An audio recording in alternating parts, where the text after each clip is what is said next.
Welcome to Smoke and Mirrors. Thank you so much for being here. I said Mirrors again. Welcome to Smoke and Mirrors. It is a pleasure to be here with you. There's too much shit on the screen. Let's get rid of that. We don't need to talk about that right now. That's dumb. Hey, this is the thing. This is what it is right here. This is the Smoke and the Mirrors, and it happens at 20 after 4-ish because cannabis. Let's have some.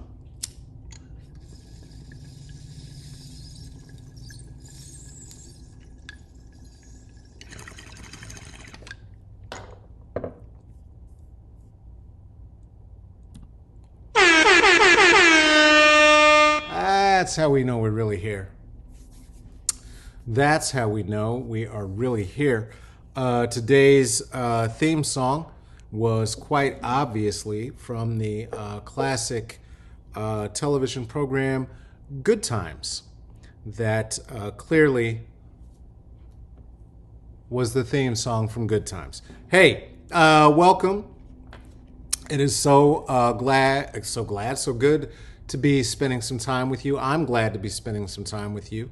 This is this dumb project, and I'm gonna say some things from a mouthhole that hopefully will make some sense, will resonate, and will serve as a bit of comedy, culture, and bullshit as best as I can, given the circumstances. First of all, happy 70th birthday, Stevie Wonder.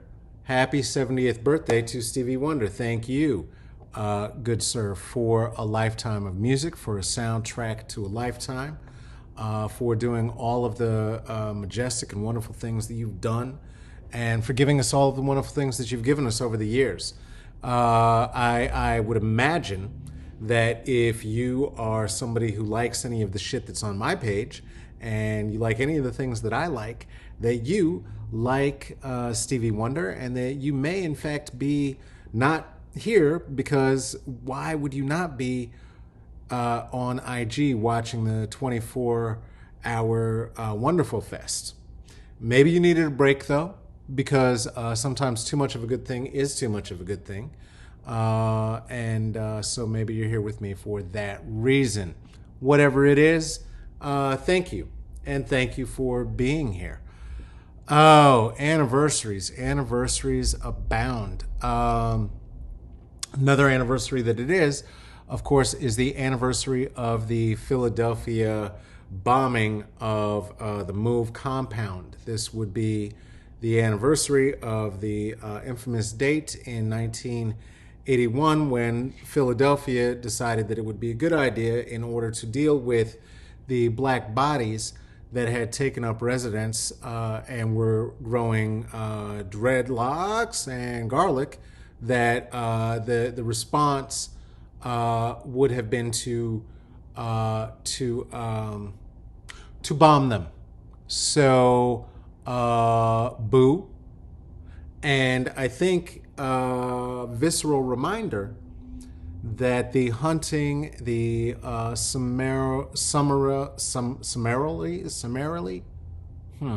summarily executing black bodies, summarily,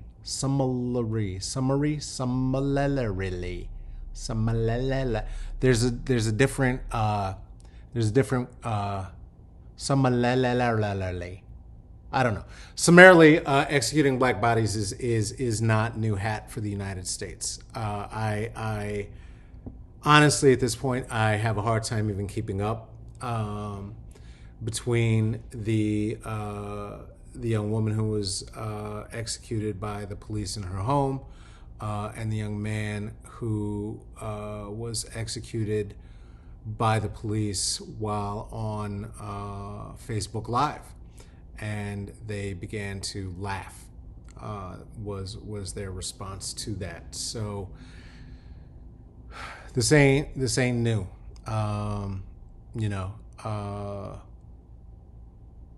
in the words of the immortal Pasta Noose, a meteor's got more rights than my people. Prayers up for the families, prayers up for all of us. Long live Ramona Africa, indeed. Free Mumia Abu Jamal. This man been in prison for so long. Is blind, is literally a toothless lion at this point. We need our folks home. We need our folks home. If Paul Manafort can find his way out of prison because of I'll put some light on it. You know, if Paul Manafort can find his way out of prison because of COVID, I would think that Leonard and Mumia would be home too. But there you go. So adjusting the light is because I was running a minute late, is because I had to poop. So, but my hands are super clean, smell like Dr. Bronner's now. That's because you sing Happy Birthday. And of course, given the day that it is, I sang Stevie Wonder's version, Soulfully Clean. Are these hands... These hands are soulfully clean. Hey, here's the thing. Coming up, an event that you can join me to attend if you would like, given the way that we attend things now. I will be your host and MC at the upcoming Justice Within Reach Ungala, being presented by MRG Foundation. This is the Justice Within Reach Ungala 2020. It's going to be happening Thursday, May 28th at 6 p.m. Pacific. So here is where I'll be. And if you're there, then you'll be maybe there. Or if you're in your... but if you're on your phone... You could be in your living room. You could be in your bath. You could be eating a chicken sandwich. I don't know where you'll be, but you could be with us, and that's what would be wonderful. This is a brilliant foundation.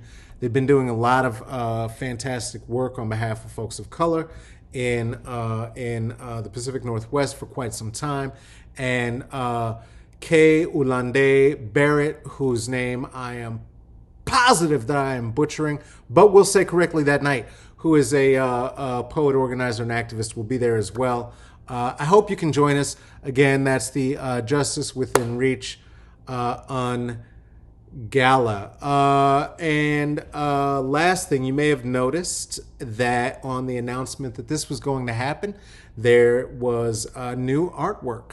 And so I want to shout out the artist who did that. That is my friend Dana, person with whom I on occasion co-host a podcast called Myelin and Melanin, and she also is a professor, also is an artist who does this sort of work on the regular. Uncle James, all up in your face. I'll give you enough time to read that because, of course, you should.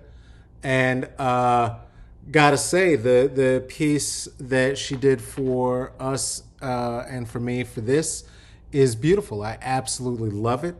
There will be a new logo coming soon, and we will very soon have the opportunity to meet in our own fan space, and this will not have to be on my personal page anymore. Also, that means that all of the episodes will be there, and if you want to reminisce about the time I was a jackass talking about how gross bowling is, you could do that. If you want to, I don't remember anything else. I can't reference anything else. I don't remember what else I've talked about since I've been here. I know that I have talked about my own embrace of my gender fluidity and my femininity. And I have, yes, like Myelin Sheaths. Yes, like Myelin Sheaths. This is because I and the other hosts all have sclerosis. But because it's so many hosts, we have multiple. That's not why. The truth is that because I am also a comedian, I just really wanted to follow in the steps of my hero, Richard Pryor. So I figured it was important that I get multiple sclerosis as well. Also not true. Also not true. But yes, like myelin sheaths, they are eroded or eroding in each one of our brains. And we have a podcast about it, and it's a kick in the pants. I bring the same whatever the fuck this is to that. Je ne sais quoi. So, I'm not afraid to talk about things like that about myself. Not afraid to be transparent, and it is because MS. And I'm not afraid to be transparent in the same way that, for instance, my lace blouse is not afraid to be transparent. You can see my nipples looking like chocolate chips in there, which I love, because who doesn't love a Hershey's Kiss? The way that I learned to do this, I've talked about a few different times, right? The way that I've learned to embrace the full of my masculinity and the full of my femininity together, and to be able to walk through this world was taught me by many, many folks. Certainly it was taught me by Uncle James, by James Baldwin, in terms of his refusal to hide who he is. And I've not spoken on the passing of Little Richard yet, because to me, Little Richard meant quite a lot. And I know that doesn't make sense given my age, right? I didn't grow up with his music when it was most popular. But if you were a child of the 80s, you know that the renaissance of the 50s and 60s that really started to take hold in the 70s with Sha Na Na continued to move on and build up through the Back to the Future era. Even in the Big Chill, there was always this want to do this sort of reminiscing, right? This want to be looking toward the past and be looking toward the past artistically and musically. And artistically and musically, Little Richard was one of the discoveries who I came into contact with. I was more musically at that point about the La Bamba soundtrack than about the other soundtracks, right? The La Bamba soundtrack, because what they were doing there was really trying to get into the actual rock and roll, the actual music, the actual history, which had a tie as well to Latinos, to Latino culture, to the Latino movement, and to the Black Brown movement, as did Little Richard, as quiet as is kept. Little Richard was born Ricardo Dwayne Penniman. Ricardo Dwayne Penniman. And the nurses, because they are white women, thought that they knew better and that his name should actually be Richard Wayne Penniman. Richard Wayne Penniman. So though his mother absolutely did name him Ricardo Dwayne, all of the black and all of the Latinx was taken right the fuck out of there before he even left the hospital.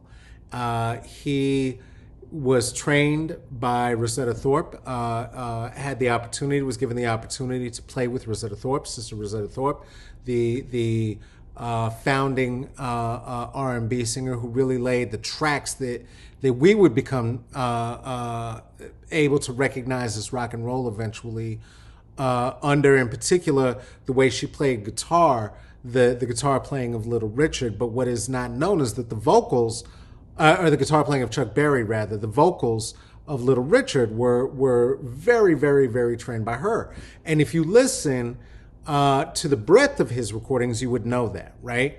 The thing is that most people only know a couple of his songs. Now, even the songs that they know, they don't know, because of the necessity for folks to be doing so much gender coding and switching and conforming. which was done not because gay folks have evolved or found more freedom. It's because cis folks have to pay consequences for their violence and their sociopathy when it comes to how they deal with queer folks. Sometimes black trans women, I know that's not their experience overall, but their experience in being here is not a new one. And Little Richard knew that.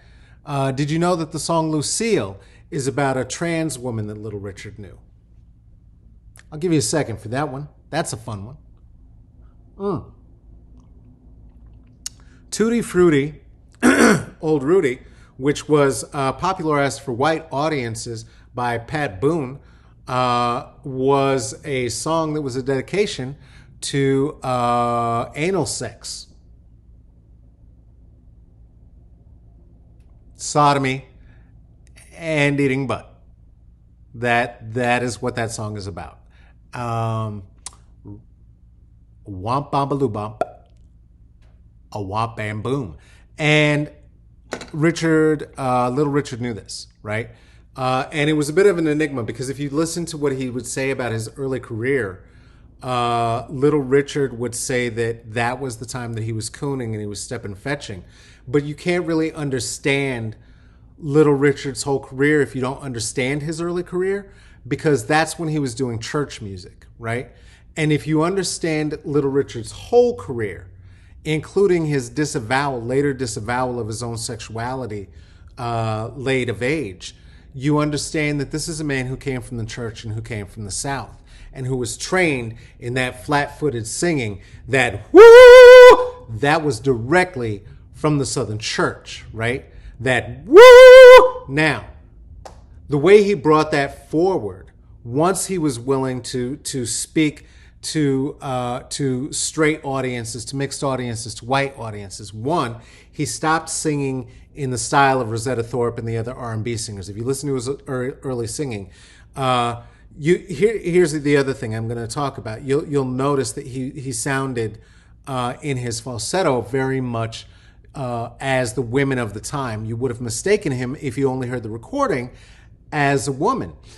This is also true of another artist who was very popular and meant quite a lot to me and also taught me representation of being gender fluid and being comfortable in gender fluidity. And that's Prince, right? Who was always somebody who had one foot in religiosity and one foot in sexuality. And these were always 2 feet of the same body moving forward, trying to find expression, which also meant the femininity and the masculinity, and understanding all of that to be a globe, right? And also being as pronounced about his own homophobia, his own claiming of hypermasculinity. And I think I would say in the weight of the church, in the weight of the cross, right? Where Little Richard brought us that flat-footed woo that was then stolen by the Beatles, but to their own admission, right? Prince, when he brought us Let's Go Crazy, as you know, if you know the original lyrics, he said, not don't let the elevator bring us down, but don't let the devil bring us down. From the minute Prince stepped on the scene, this is what he was doing. People bemoan Prince's jazz experimentation album, the Rainbow Children.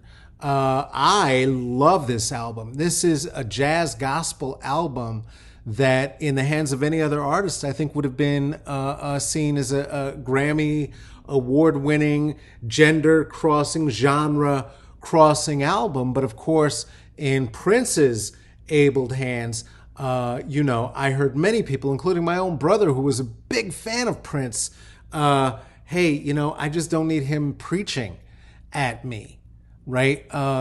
Preaching God doesn't necessarily equal sales, yeah? And Little Richard, as you know, perhaps, was an ordained reverend. Prince, as you may or may not know, was prone to, and in fact did, and I happen to know one of the workers who was there at the time, walk into a strip club and clear everybody out except for the dancers and workers. And he circled everybody up and he began to read from his Bible. This was not early Prince, mind you. This was not even weird New Power Generation Prince. This was within the last 5 to 10 years of his life Prince, right?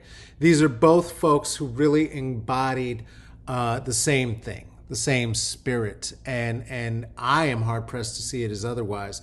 A lot of people are able to see many of these comparisons now.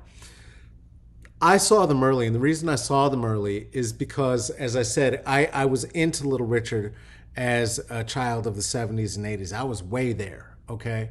Also, as a child of the 80s, you may remember in black households, you could certainly like Prince, and you could certainly like Michael Jackson. But if you were an adolescent, you had to pick, right? There was no question. You had to decide who was the best one, because that's how we do. We pit black folks against each other for our own bemusement. And at that time, as I was groomed by Michael Jackson, who was a predator, as so many others were. I don't think I'm special because that's what his music was about. His look was about. Everything post Thriller, I would say, really is where he moved into that space, okay? We didn't know that was happening, and I was Team Michael. I still have the Beat It jacket to prove it. Now, my brother was Team Prince, and so we had clashes about our musical tastes, and this was not a circumstance that was friendly, like sitting around on Facebook or Instagram and having a battle, and he's on the top and I'm on the bottom, and we're playing songs, and isn't Michael great for this, and isn't Prince great for this, and what about the fact that Prince sold this song to LaToya before he then sold it to, and Prince was dating LaToya. Can we talk about that? Like, we don't get into the fact that these two knew each other their entire lives. Like, that's not where we go, right? We go into one is better than the other. That's just what it is. Well, I was Team Michael, which meant that while I was looking at Prince and I could see him lifting so many things from Little Richard. I could see it with my own eyes. That meant I definitely couldn't be Team Prince. Fuck Prince. I like Little Richard. I like Michael Jackson. Prince is stealing from Little Richard. Fuck him. I also had that feeling about Jimi Hendrix. I also had that feeling about Lenny Kravitz. I also had that feeling about Terrence Trent D'Arby. I also had that feeling about... See, this list is a long one because so many artists have been influenced by Little Richard. He was the king and queen of rock and roll by his own definition. John Waters called him the first punk, the first everything. He was the first bit of representation in popular culture that I ever saw and I ever recognized and I ever felt freedom in. And he was a hero. And so I just wanted to take time today to thank Ricardo Dwayne Pennyman, Little Richard, for showing the Beatles, showing James Brown, showing Jimi Hendrix, showing Michael, showing Prince, showing Lenny, showing me how to be free.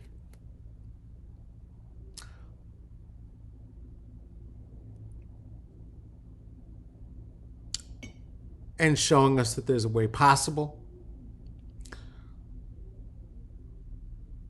And showing us that to do it, we have to take space. He did that at the Grammys when he was announcing Best New Artist, and it was a contest between Terrence Trent D'Arby and Jody Watley. And Little Richard was meant to get on stage and present with Buster Poindexter, who was wearing a Little Richard pompadour. The first thing he did was to point out that that was his hairstyle. The next thing he did is to say that the best new artist of the year was him, and to just flame the Grammys for never having recognized all of the contributions that he made, that all of those other artists that I had named had recognized, excoriated them, and went on to do so no fewer than 3 times. I remember watching it as a child and even loving Little Richard, being a little bit embarrassed and feeling a little cringy, and you know, I went to public school like the rest of us. I had the feeling of, God, does he know white people are watching? And let me promise you, he fucking did. He fucking did. And he was the best new artist. Last thing on Little Richard, if you look at that clip from the Grammys, you'll see in his manner of dress that he had begun to move toward a place that was clearly influenced by Michael Jackson. And again, this is a thing that as a young person, I remember feeling like, why, how come he got to dress like Michael, right? Because again, at that time, I was still very, very precious about Michael, okay? As were so many of us. We can dissect that a different time. Yikes. Anyway, that he was dressing in styles that were reminiscent of Michael Jackson, including the very, very, very dark tinted aviators, the gold lame, the Jerry curl now, rather than the same pompadour that he scolded Buster Poindexter for wearing. And as a young person, I thought, wow, this is sad. How come he can't do his own thing? What I didn't know, and would only learn when I was yesterday years old, was that Richard had developed a friendship with Michael, and that friendship was based on the fact that Little Richard came up at a time in making records when you sold basically all of your rights to all of your songs as part of the process of recording and becoming a star. He did not own his masters, and by the 80s he was broke. He was very near penniless and destitute. And Michael Jackson bought all of Little Richard's songs and just gave them to him free. And when Little Richard passed, his net worth based simply on the value of his own catalog that he wrote was some $40 million. And Michael Jackson did that, Again, nuance, right? Because I'm going to say that is one of the blackest, pettiest things in the world he could have done, because he did that at the same time, concurrent to the time that he was working with Paul McCartney.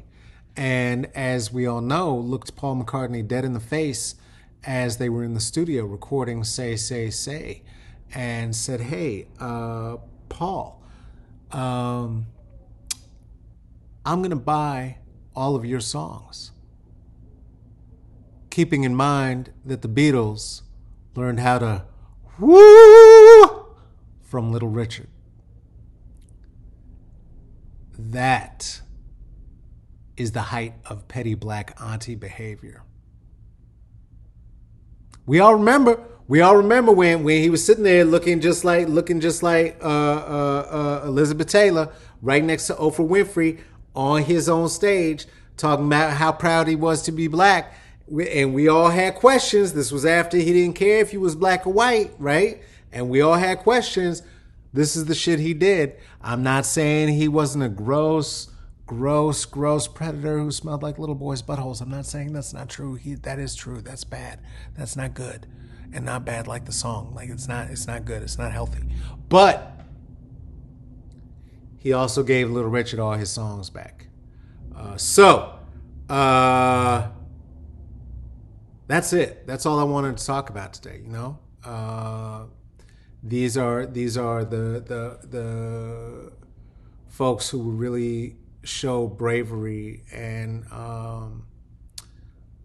again showed me that there was a place for me to be, and it took me a really long time to find my own bravery to step fully into all of the gloriousness that is this, but I have, and I could not have without my four godmothers, fathers, those queens of yore.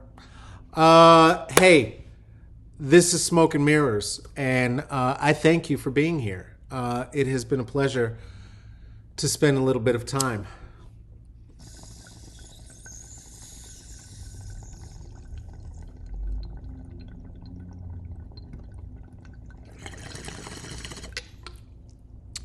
I'm here 5 days a week as my daughter and clients allow.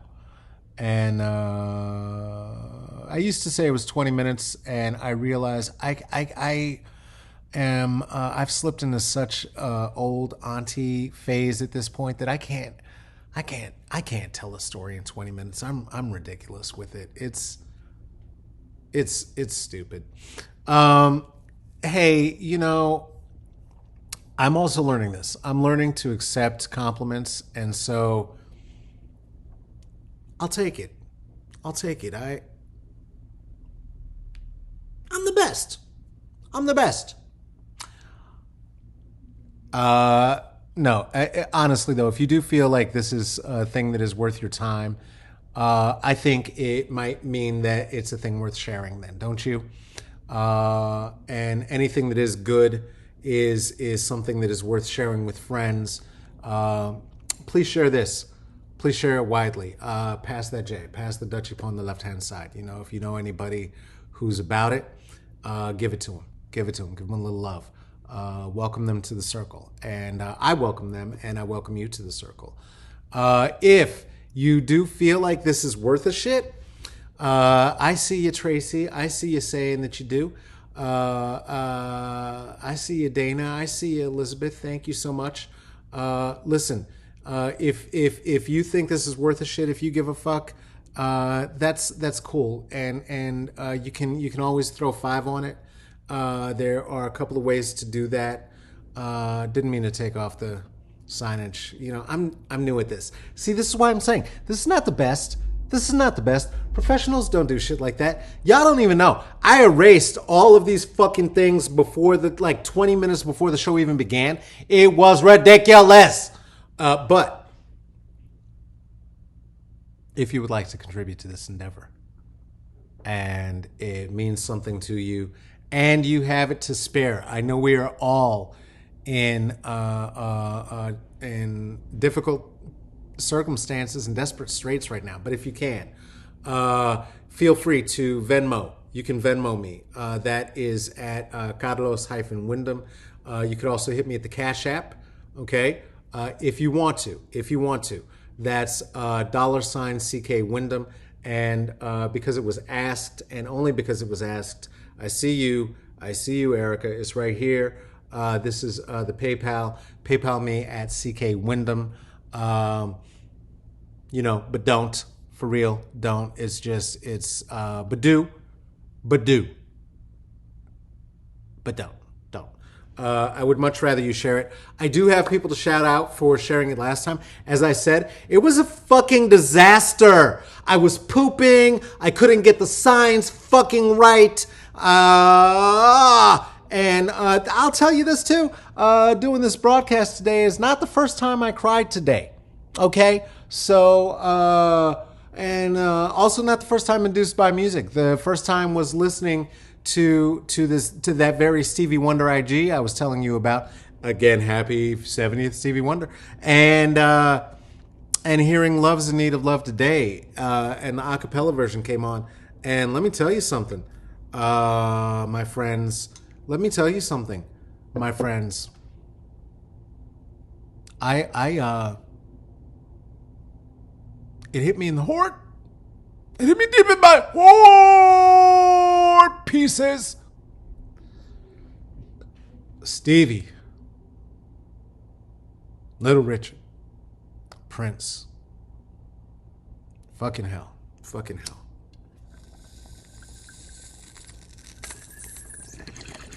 All right. I'm sure this has been well over 20 minutes. Listen, thank you for being here. I love you. I appreciate you. Please, for real, do share this though. It makes a difference. It helps support the show, and frankly, there's no other way I'm going to get famous. Help out. Listen, I love you. Thank you for spending some time. Please wash your hands. Take care of yourself. Take care of each other. I will see you tomorrow. Okay. Bye.